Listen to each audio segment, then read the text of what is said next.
अ, तुमचं सगळ्यांचं महाराष्ट्र मंडळ बे एरिया विठोबावारी या उपक्रमाअंतर्गत सुरू असलेल्या हरिपाठ चिंतन या तिसऱ्या सत्रात खूप मनापासून स्वागत. आपण हरिपाठ हरिपाठाचं निरूपण हरिपाठात माऊली आपल्याला काय सांगू पाहते आहे हे परमपूज्य सद्गुरू मंगेश दादा फडके यांच्या अमृतवाणीतून ऐकत आहोत. परमपूज्य दादा हे सद्गुरू परमपूज्य श्रीकृष्ण दत्तात्रय देशमुख उपाख्य डॉक्टर काका यांचे कृपांकित शिष्य आहेत आणि सद्गुरूंच्या आज्ञेनुसार त्यांना शिष्यानुग्रहाचा अधिकार आहे, म्हणजे ते स्वतः सद्गुरू पदावर विराजमान आहेत. त्यांच्या व्यक्तिमत्वाचे अनेक पैलू आहेत आणि त्यांच्या कार्याचा अफाट पसारा आहे. त्याच्यामुळे आपण रोज थोड्या थोड्या पैलूंची आणि उपक्रमांची माहिती घेणार आहोत. त्यात आज मी बोलणार आहे बृहन महाराष्ट्र मंडळ यातर्फे चालू असलेले आनंदाचे तत्वज्ञान ही दीर्घ प्रवचन मालिका. ही प्रवचन मालिकेचे जवळपास आपण 60 ते 65 सत्र पूर्ण केलेले आहेत आणि त्या अतिशय सविस्तरपणे परमपूज्य दादा आपल्याला परमार्थाच्या संकल्पना उकलून सांगतायत. व्हाय, व्हॉट आणि हाऊ अशा 3 टप्प्यात आपण सगळा परमार्थ समजून घ्यायचा प्रयत्न तिथे करत आहोत. त्या मालिकेत आपल्याला वेळेची अजिबात मर्यादा नसते, त्याच्यामुळे मी काल व्हॉट्सअपवर लिंक दिली होती, आज पुन्हा दिल. तुम्ही सगळ्यांनी त्या सत्रांनाही आवर्जून यावे, आपल्या सगळ्यांना खूप फायदा होईल. एवढ्या आजच्या उपक्रमाबद्दल बोलते आणि माझ्या वाणीला विराम देऊन परमपूज्य सद्गुरू मंगेश दादा यांना इथून नमस्कार करते आणि त्यांना आजचं सत्र सुरू करायची विनंती करते.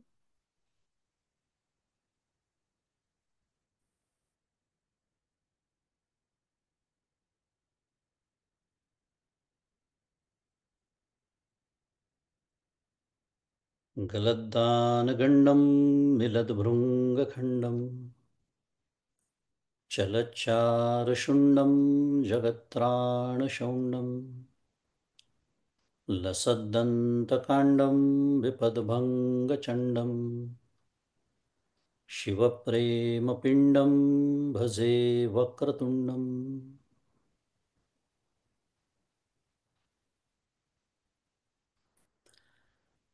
अहं निर्विकल्पो निराकाररूपो विभुर्व्याप्य सर्वत्र सर्वेन्द्रियाणां सदा मे समत्वं न मुक्तिर्न बन्धः चिदानन्दरूप शिवोऽहं शिवोऽहं चिदानन्दरूप शिवोऽहं शिवोऽहम्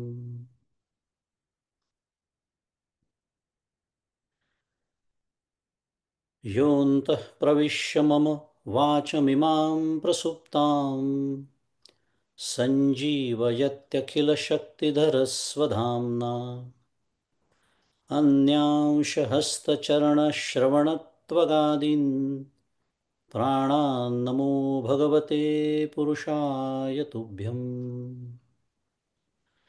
पाण्डुरङ्ग हरि वासुदेव हरि पाण्डुरङ्ग हरि वासुदेव हरि पाण्डुरङ्ग हरि वासुदेव हरि गुरुर्ब्रह्मा गुरुर्विष्णुः गुरुर्देवो महेश्वरः गुरुः साक्षात् परं ब्रह्म तस्मै श्रीगुरवे नमः। ब्रह्मानन्दं परमसुखदं केवलं ज्ञानमूर्तिं द्वन्द्वातीतं गगनसदृशं तत्त्वमस्यादिलक्ष्यम् एकं नित्यं विमलमचलं सर्वधी साक्षिभूतं भावातीतं त्रिगुणरहितं सद्गुरुं तन्नमामि। श्री सद्गुरुनाथ महाराज की जय।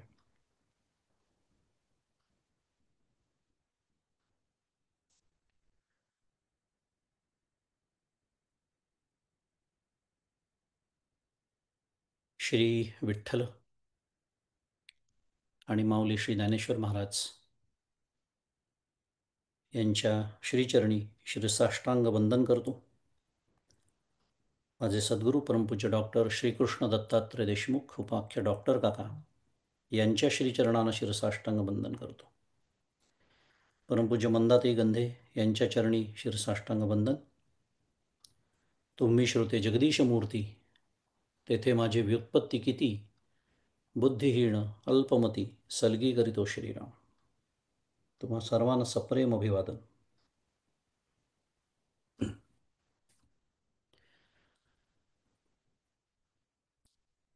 पांडुरंगाच्या कृपेने आणि श्री ज्ञानेश्वर महाराजांच्या कृपेने आपलं हरिपाठाचं चिंतन सुरू आहे. आपण सर्वच भाग्यवंत आहोत की हे ऐकावं असं आपल्याला वाटतं. इतका सद्गुण आपल्याजवळ आहे, सत्वगुण आपल्याजवळ आहे, आपल्या अंतःकरणात आहे. भाग्याने तो लाभत असतो आणि तो या जन्मातल्या योग्य ते कर्म करून कमवावाही लागतो. दोन्ही गोष्टी खऱ्या आहेत. आज आपण चौथ्या अभंगाच्या चिंतनाकडे वळूया. 3 अभंगांचं चिंतन आपलं झालेलं आहे आणि पुन्हा नेहमीप्रमाणे आपल्या वेळेच्या मर्यादेमध्ये जितकं आपल्याला शक्य आहे तेवढं चिंतन आपण करूया. मग काल मी बोलल्याप्रमाणे आपली पद्धत तीच राहणार आहे. आपण पहिले वाच्यार्थ म्हणजे शब्दाचा अर्थ आणि मग लक्ष्यार्थ म्हणजे शब्दातील अर्थ समजून घेणार आहोत.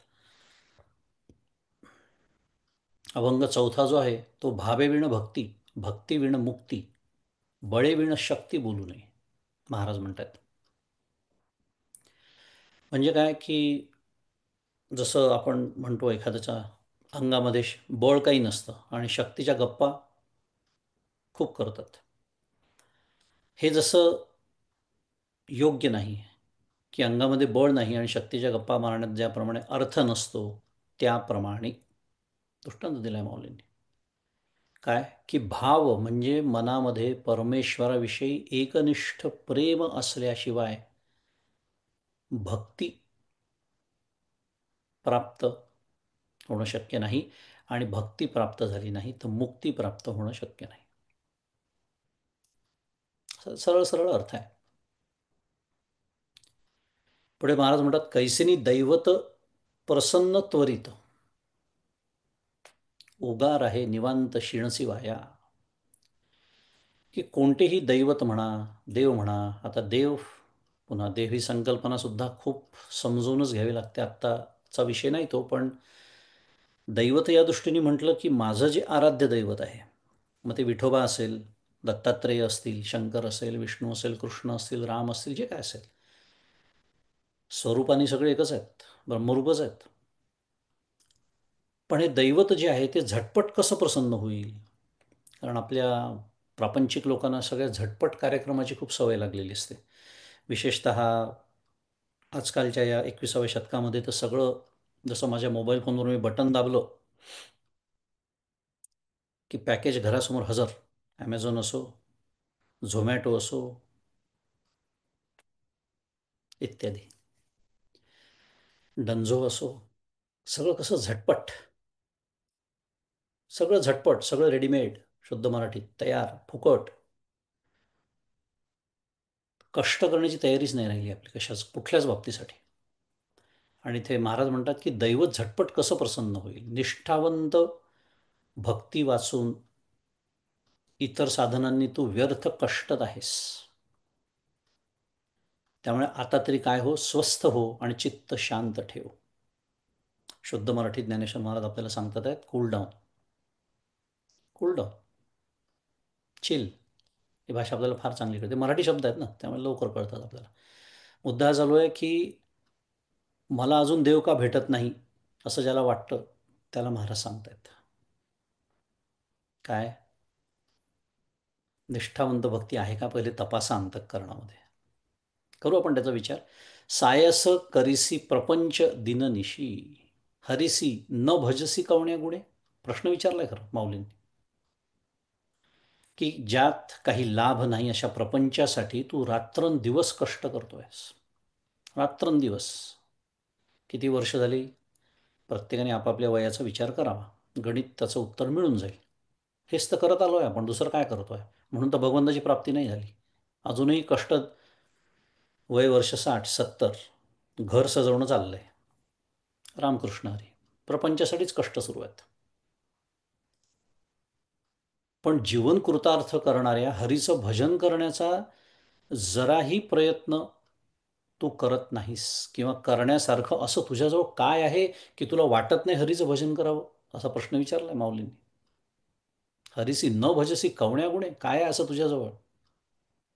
अशी कोणती जादू आहे, असं कोणतं तुला रहस्य सापडलंय की तुला वाटतंय की तुझं भलं होईल हरिनाम न घेण्यापासून? ज्ञानदेव म्हणे, हरी जप करणे तुटेल धरणे प्रपंचाचे.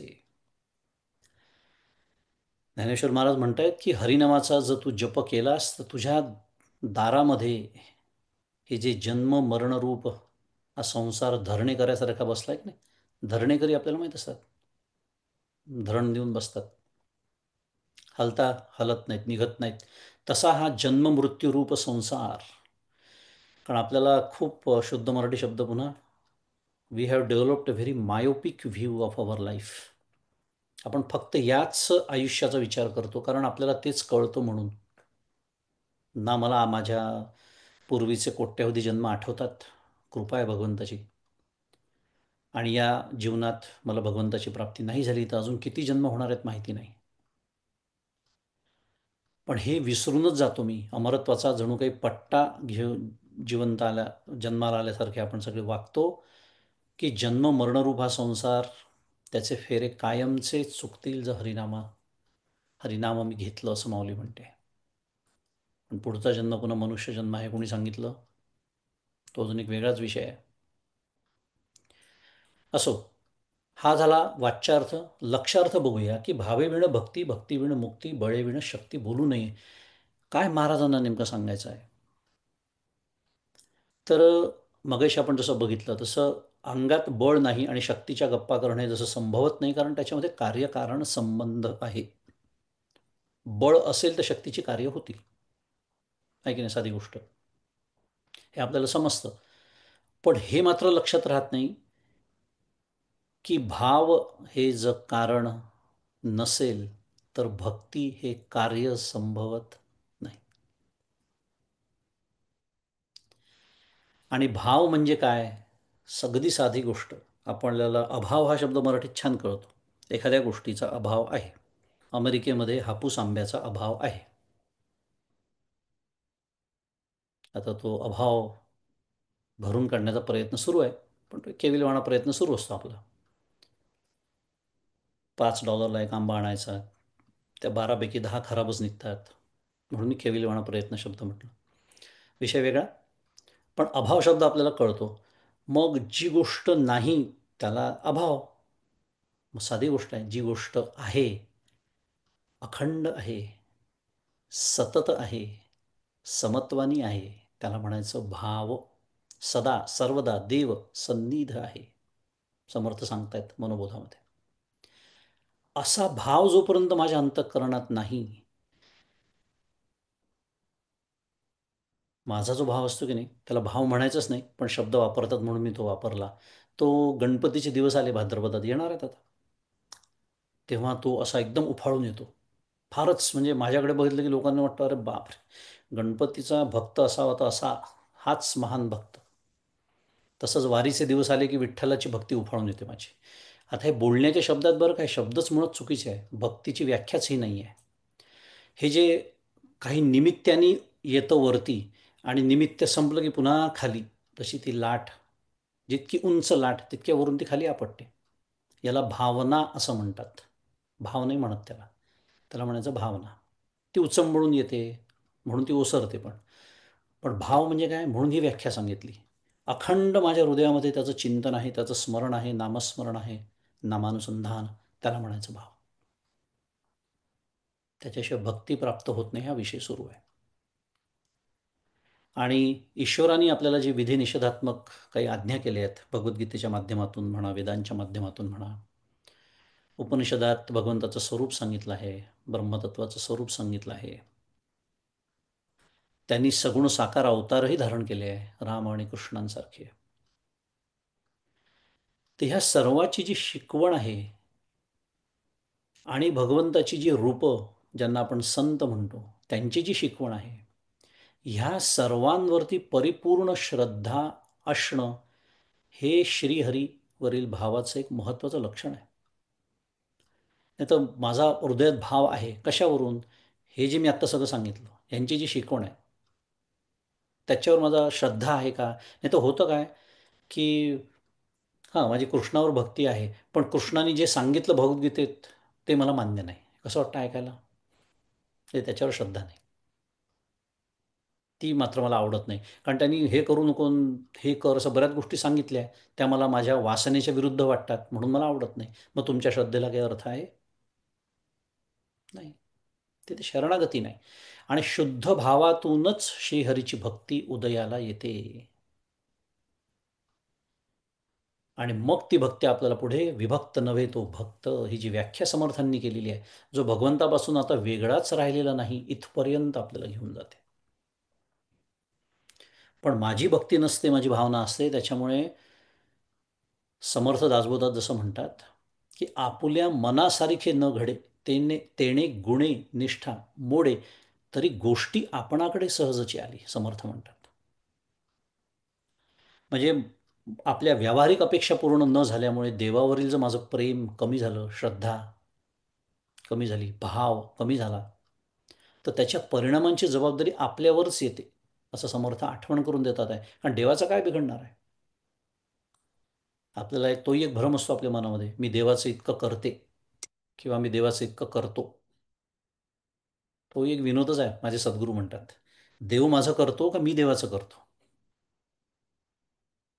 एक छोटीशी गोष्ट, विनोद जाता जाता. बरं वाटतं जरा विनोद वगैरे असले, कथा असले की, जरी वेळ नसला तरी. थोडक्यात सांगतो. एक मित्र जाणार होता एका गावाहून दुसऱ्या गावाला. मध्ये जंगल होतं. जंगलात तर एक सिंस्त्र श्वापद होती, वाघ सिंहांसारखे. त्याचा एक दुसरा मित्र म्हणाला, अरे तू जातोयस खरा, पण तू कसा काय जाणार? ते एवढे असे असे आहेत प्राणी तिथे. एखादा सिंह तुला भेटला तर तू काय करशील? तो म्हणे, मी काय करणार, जे काय करायचं ते तोच करेल. हे जसं आहे, तोच आपलं जे काही करतो. त्यामुळे ही जी देवपूजा, ही जी भक्ती ही माझ्यासाठी सुरू आहे, त्याचं काहीही बिघडत नाही. त्यामुळे जेव्हा मी माझ्या देवावरचं प्रेम, आणि आपण साध्या भाषेत त्याला भक्ती म्हणतो, पण त्याला खरं उपासना हा जास्त योग्य शब्द आहे, हे जेव्हा मी अवलंबून ठेवतो कशावरती? माझ्या जीवनात अनुकूल गोष्टी घडत असतील तर वा वा देवा, थोडं प्रतिकूल घडलं की देवाला दोष द्यायला सुरुवात. आपुल्या मनासारखे न घडे तेणे गुणे निष्ठा मोडे. ती परिणामांची जबाबदारी आपल्यावर आहे. भाव नाही, त्यामुळे भक्तीचा तर पत्ताच नाही. आणि तरी देव अजून भेटत कसा नाही, हे विचारणं सुरूच. मग राष्ट्रसंत तुकडोजी महाराज आठवण करून देतात काय? मनी नाही भाव म्हणे देवा मला पाव, देव अशान भेटायचा नाही रे, देव बाजारचा भाजीपाला नाही रे. कारण आपल्याला सवय लागली आहे, 4 पैसे फेकले की प्रत्येक गोष्ट मिळते. कोणतंही दैवत हे योग्य पद्धतीने त्याची उपासना केल्याशिवाय, तपश्चर्या केल्याशिवाय, त्याच्या प्रसन्नतेसाठी धीर धरून शांतपणे उपासना केल्याशिवाय प्राप्त होत नाही.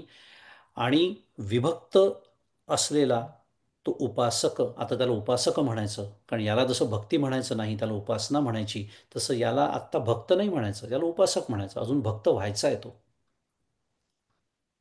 असा जो विभक्त उपासक, त्याला भक्त करून घेणं म्हणजे आपल्याशी एकरूप करून घेणं, ही खरं त्याच्या प्रसन्नतेची खरी किमया आहे. कैसिनी दैवत प्रसन्न त्वरित, मौली बोलते. भगवद्गीता आपल्याला काय उपदेश करते? ये यथा माम प्रपद्यन्ते तांस तथैव भजाम्यहम. भगवंतांनी सांगून ठेवलेलं आहे की अर्जुना, जे लोक ज्या प्रकारे माझं भजन करतात, म्हणजे माझी उपासना करतात, साध्या भाषेत पुन्हा बोलूया, भक्ती करतात, त्याप्रमाणे मीही त्यांची भक्ती करतो. म्हणजे काय? मी त्यांना प्रसाद देतो, फल देतो. जसं पहिल्याच दिवशी आपण बोललो होतो, वारी मी करतोय, खूप छान गोष्ट आहे, करायलाच पाहिजे. उद्देशाचा प्रश्न आहे, ते कोणत्या उद्देशाने करतोय? माझा उद्देश प्रसिद्धी मिळवणे हा जर असेल तर भगवंत म्हणतो तथाच तू, मिळाली तुला प्रसिद्धी. फोटो बिटो तुझे डीपी बीपी बदलले सगळे, फेसबुकवर कळलं अख्ख्या जगाला यांनी वारी केली म्हणून. पण मी भगवंताच्या प्रेमापोटी वारी करत असेन, आता मला भगवंताची प्राप्ती होणार आहे एक दिवस. कारण हा भगवंत म्हणतो हा माझ्यासाठी वारी करतोय, माझ्यासाठी पायी चालतोय, माझ्यासाठी देहाला कष्ट देतोय, माझ्यासाठी अंतःकरणाला कष्ट देतोय. देहाला कष्ट देणं हा उद्देश खरं नसतोच. अंतःकरणापर्यंत ते तप पोहोचावं याच्यासाठी देहाला तापवावं लागतं. जसं दूध तापवण्यासाठी पातेलं तापवावं लागतं. पातेलं तापवणं हा उद्देश नाही. पण जेवढं माझं अंतःकरण आसक्ती रूपाने चिकटलेलं आहे या देहाला, म्हणून तो देह पहिले तापवावा लागतो. भारतातले वारी करणारे पाहिले तर कळतं, मैलोन मैल चालतात आहे. आज आज खूप आपण सगळेजण त्यांची सेवा करतो, पण एकेकाळी हजारो वर्षांपासून वारी सुरू आहे. कल्पना करा कसे जात असतील. अंदवाणी पायानी चालतात आहेत, उन्हात तानात पावसात. कोण ओढून नेतं त्यांना? फक्त भगवंताचं प्रेम, एक दर्शन फक्त क्षणभर का होणं त्या पांडुरंगाचं. हा याला म्हणायचं भाव. आणि सायस करिसी प्रपंच दिननिशी, ते तर काय विचारायची गोष्टच नाही. कारण माणूस म्हणजे आपण सर्वजण सुखी आणि यशस्वी प्रपंच करण्यासाठी रात्रंदिवस आम्ही धडपडतो आहे. पण तुकाराम महाराज आम्हाला सावध करतात. काय म्हणतात? ढेकणाचे बाजे सुखाची कल्पना, मूर्खत्व वचना येऊ पाहे. मूर्ख म्हटलेलं आहे तुकाराम महाराजांनी, की हे ढेकणाने भरलेली बाज आहे आणि त्याच्यावर मी आता झोपतो रात्रभर आणि सुखाची झोप घेतो असं ज्याला वाटतं त्याच्यामध्ये, आणि प्रपंच करून मी सुखाची प्राप्ती करतो असं म्हणणाऱ्यांमध्ये काही फरक नाही असं तुकाराम महाराज म्हणतात. कारण प्रपंचामध्ये निर्भेळ सुख मिळणं अशक्य आहे हे सांगण्यासाठी खरं संत आणि शास्त्राची सुद्धा गरज नाही. माझंच आयुष्य मला सांगतंय, 50 60 70 जे काही आपलं वय असेल, सुख मिळालं नाही का? मिळालं, निर्भेळ सुख नाही हा विषय सुरू आहे. अखंड दुःख मिश्रितच आहे, सुख दुःख हेलकावे सुरू आहेत. आता तो अजून वेगळा विषय आहे, सुख म्हणजे काय वगैरे, पण हा आपला अनुभव आहे. आणि म्हणून ज्ञानदेव महाराज विचारतायत, ज्ञानेश्वर महाराज असं विचारतात की हरिनामामध्ये असलेलं जे अपार शाश्वत निरतिशय सुख, ते डावलण्यासारखं प्रपंचातून तुला असं काय मिळतं? कवण्या गुणे असं कोणतं भांडवल आहे तुझ्याजवळ की ज्याच्या बळावरती तू हरीचं भजन करीत नाहीस? असा प्रश्न विचारला. पुढे जाऊया, वेळेकडे लक्ष आहे. अभंग क्रमांक 5, चौथ्याचं बरंच चिंतन आपण केलं, तेवढं अर्थातच पुरेसं नाही, पण जेवढं सांगणं शक्य आहे, जेवढं विचारांची दिशा दाखवणं शक्य आहे तेवढा आपण प्रयत्न केला. 5 क्रमांकाचा अभंग. योगयाग विधी येणे नोहे सिद्धी, वायाची उपाधी दंभधर्म. काय म्हणतात आहे महाराज, की देहप्रधान जो योग आहे आणि कर्मप्रधान यज्ञ आहे, यांनी कलियुगामध्ये हरितत्वाची सिद्धी मिळत नाही. उलट शक्यता अशी आहे की मी योगी आहे, मी कर्मठ आहे, माझ्यासारखा यज्ञ करणारा दुसरा कोणी नाही, अशा अहंकाराच्या कटकटी मागे लागून दंभाची निर्मिती शक्य आहे, संभवते. पुढे महाराज म्हणतात, भावे विण देव न कळे निस्संदेह. पुन्हा एकदा सांगितलंय, गुरुविण अनुभव कैसा कळे, की भावाशिवाय देवाचं खरं स्वरूप संदेहरहितपणे कळत नाही. निस्संदेह, संशय विपर्यय विरहित असा शास्त्रीय शब्द आहे त्याला. कुठे आहे तुमचा देव? दाखवा बरं. असं कोणी म्हटलं की त्याचं उत्तर मला नीट देता येत नाही, कारण मला देव म्हणजे काय हे मलाच नीट कळलेलं नाही आहे. आणि भगवत प्राप्तीमुळे जो एक निरतिशय सुखाचा अनुभव येतो, तो गुरुकृपेशिवाय कसा येईल असं कोण म्हणत आहे? ज्ञानेश्वर महाराज. गुरुविण अनुभव कैसा कळे. त्यामुळे मला जर कुठे मनामध्ये असं वाटत असेल, माझा अहंकार मला असं म्हणायला लावत असेल, काय आवश्यकता आहे? मला काय समजत नाही, पुस्तकं विकत आणता येतात, यूट्यूबवर सगळी प्रवचन उपलब्ध आहे, गुरुची आवश्यकता काय आहे? असा प्रश्न विचारणारा जो आहे तो स्वतःला ज्ञानेश्वर महाराजांपेक्षा शहाणा समजतो असं आपण समजायचं आणि त्याला वंदन करायचं दुरूनच. महान आहात तुम्ही. कारण माझे ज्ञानेश्वर महाराज मला हरिपाठात जर असा प्रश्न विचारत असतील, नव्हे सांगत असतील, गुरुविण अनुभव कैसा कळे, तर कोण श्रेष्ठ झालं? मी जसा विचार करत असेल तर हे बोलण्याचं सुद्धा पाप घडलं माझ्याकडून. पुढे जातो. तपे विण दैवत, दिधल्या विण प्राप्त, गुजे विण हित कोण सांगे. म्हणजे तपश्चर्येशिवाय, म्हणजे साधनेशिवाय कोणतेही दैवत प्रसन्न होत नाही. कोणी दिल्याशिवाय किंवा काही दिल्याशिवाय काही मिळत नाही, किंवा कोणी दिल्याशिवाय असंही म्हणू शकतो, कारण सद्गुरू ते देतात ज्ञान. देवाला आपण जेव्हा एकनिष्ठ भाव देतो तेव्हा त्याची कृपा होते. आणि श्री गुरु जेव्हा हिताच्या गुजगोष्टी सांगतात, ते त्यांनी नाही सांगितलं तर दुसरं कोण सांगेल. आणि ज्ञानदेव सांगे दृष्टांताची मात, साधूंचे संगती तरुण पाय. अजून काय म्हणावं महाराजांनी? महाराज म्हणतायत की मी ज्ञानदेव स्वानुभवाच्या बळावर हे सांगतोय. दृष्टांताची मात, दृष्टांत माझा अनुभव आहे की संतांच्या संगतीत माझे सद्गुरू,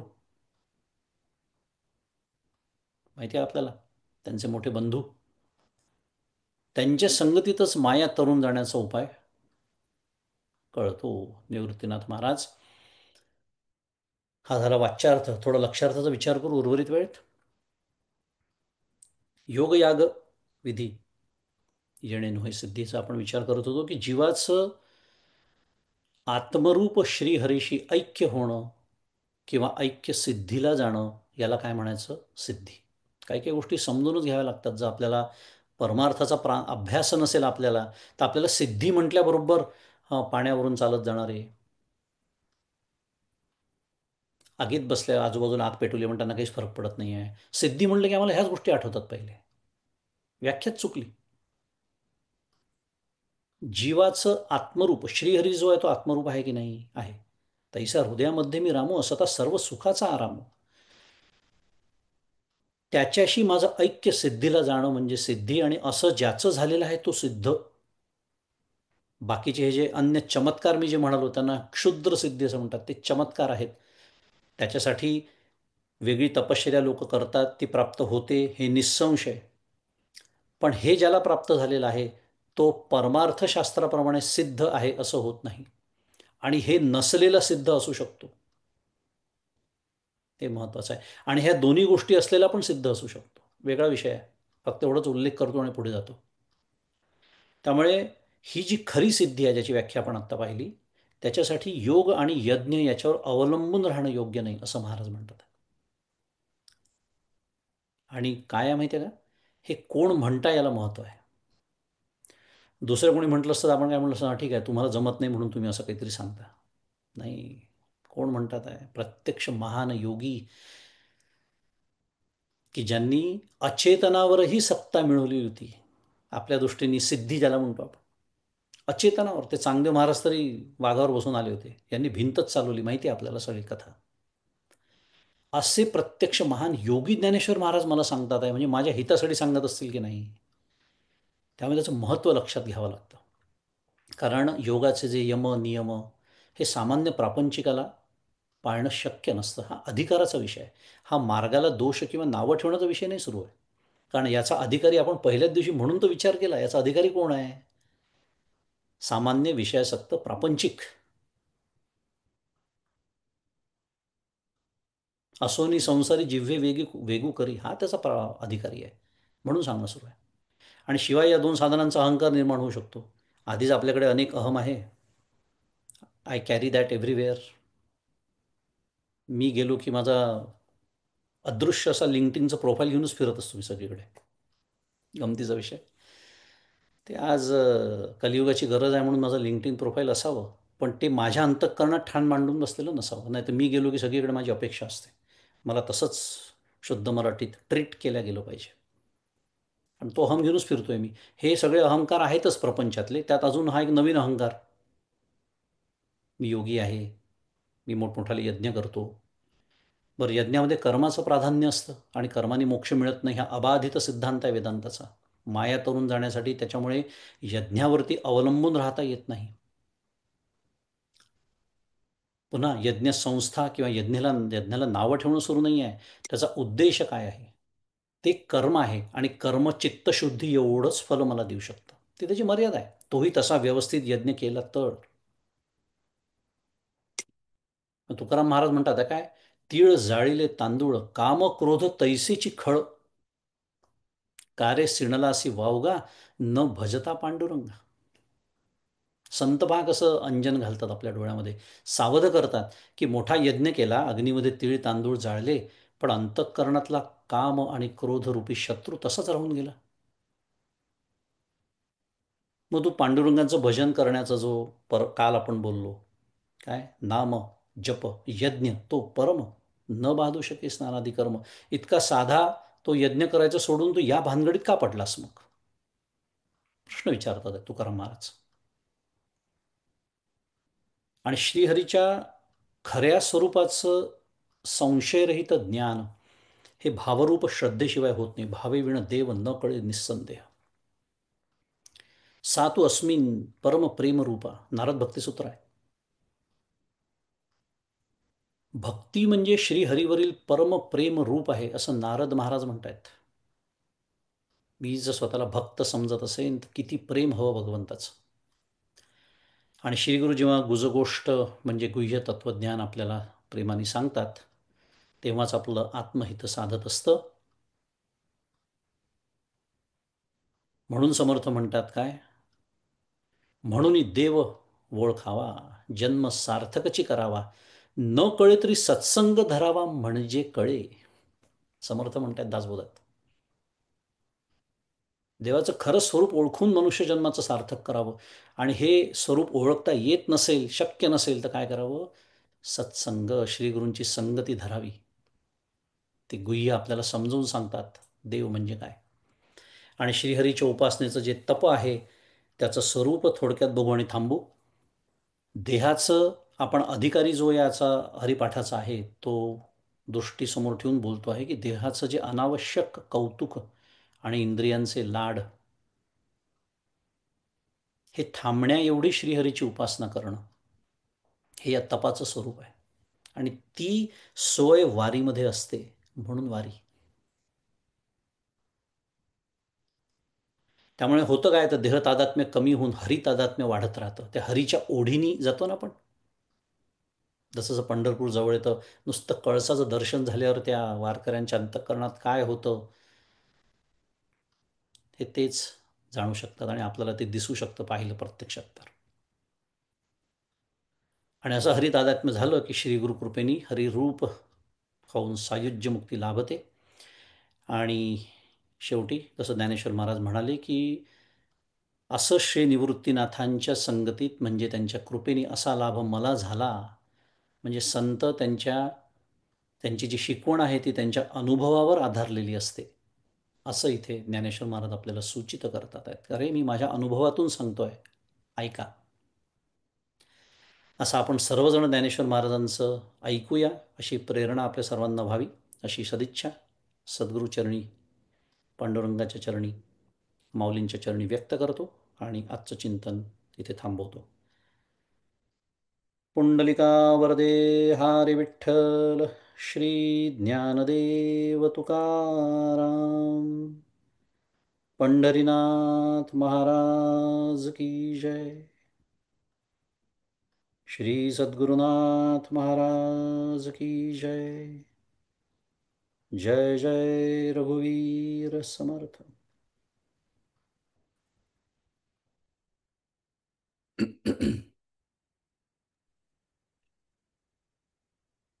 आपण अभंग गायनाकडे वळूया. सोनिया जोशी आहेत आपल्यात उपस्थित. सोनिया. जय श्रीराम.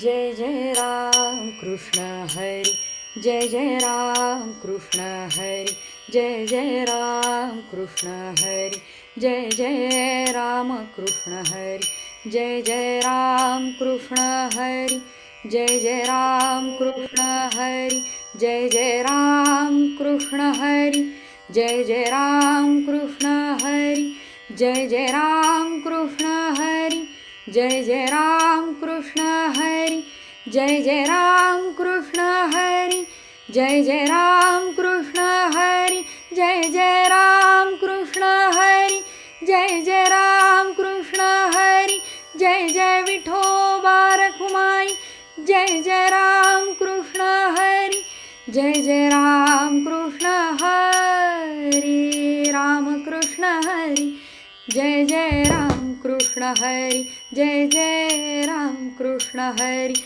जय जय राम कृष्ण हरी, जय जय राम कृष्ण हरी, जय जय राम कृष्ण हरी, जय जय राम कृष्ण हरी. भावे वीण भक्ती, भक्ती वीण मुक्ती, बळे वीण शक्ती बोलू नये. भावे वीण भक्ती, भक्ती वीण शक्ती, बळे वीण मुक्ती बोलू नये. भावे वीण भक्ती, भक्ती वीण मुक्ती, बळे वीण शक्ती बोलू नये. कैसेनी दैवत प्रसन्न त्वरित, उगार आहे निवांत शिणसी वाया. कैसेनी दैवत प्रसन्न त्वरित, उगार आहे निवांत शिणसी वाया. सायासे करीसी प्रपंच दीननिशी, हरिसी न भजसी कवण्या गुणे. सायासे करीसी प्रपंच दीननिशी, हरिसी न भजसी कवण्या गुणे. हो ज्ञानदेव म्हणे हरी जप करणे, ज्ञानदेव म्हणे हरी जप करणे. तुटेल धरणे प्रपंचाचे, तुटेल धरणे प्रपंचाचे. हरिमुखे म्हणा, हरिमुखे म्हणा, हो हरिमुखे म्हणा, हरिमुखे म्हणा. पुण्याची गणना कोण करी, पुण्याची गणना कोण करी. योग याग विधी येणे नोहे सिद्धी, वायाची उपाधी दंभ धर्म. वायाची उपाधी दंभ धर्म, वायाची उपाधी दंभ धर्म. भावे वीण देव न कळे निसंदेह, गुरु वीण अनुभव कैसा कळे. गुरु वीण अनुभव कैसा कळे, गुरु वीण अनुभव कैसा कळे. तपे वीण दैवत दिधल्या वीण प्राप्त, गुजे वीण हित कोण सांगे.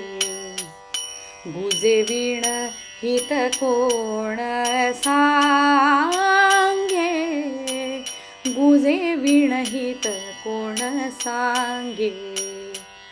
ज्ञानदेव सांगे दृष्टांताची मात, ज्ञानदेव सांगे दृष्टांताची मात. ज्ञानदेव सांगे दृष्टांताची मात. साधूचे संगती तरणोपाय, साधूचे संगती तरणोपाय. साधूचे संगती तरणोपाय. हरी मुखे म्हणा, हरी मुखे म्हणा, पुण्याची गणना कोण करी. पुण्याची गणना कोण करी, पुण्याची गणना कोण करी. पुण्याची गणना कोण करी. पुंडलिक वरदे हरी विठ्ठल, श्री ज्ञानदेव तुकाराम. बोला पंढरीनाथ महाराज की जय. माऊली श्री ज्ञानेश्वर महाराज की जय. श्री सद्गुरुनाथ महाराज की जय. जय जय रघुवीर समर्थ.